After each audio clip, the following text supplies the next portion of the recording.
Good morning darts fans, and welcome back to the British Classic and British Open weekend here in Bridlington, of course stage at the Bridlington Spa in Yorkshire. We're looking forward to the third day of action here as the singles action kicks on with the British Open. Yesterday we saw Denny Carter complete his first victory in a BDO major event, defeating Dave Parletti in the final. Of course, Parletti coming through some early rounds, he beat Steve Hine and Jim Williams en route to the final, but couldn't get it done against the Dutchman. Today it's another large field of players and a 500 odd field of men's players and another 80 odd for the women.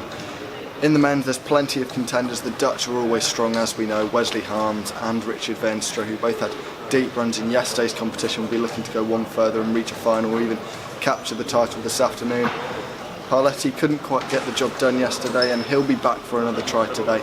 And we've got some old favourites, of course. Wolfie didn't reach the heights yesterday, crashing out in round one, but we know he can produce the darts. He got to the World Trophy in the final qualifier, so Wolfie, could it be his day? And finally, Ted Hankey is expected to be here, of course, one of the great characters of the game. Couldn't make the British Open and couldn't make the pairs, but it's Sunday and the count is on. In the women's competition, I fully expect Lisa Ashton to capture the title once again.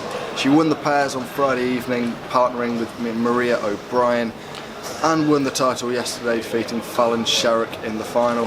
Sherrock was probably her nearest contender, but nowhere near her best game. And we didn't get to see Bo Greaves, she couldn't travel, but hopefully the youngster will be here today and be able to challenge the young Lancashire Rose as she goes for another big ranking title. Keep your eyes on the YouTube stream over at BDO Darts and on all the social media channels to keep up with the British Open 2019.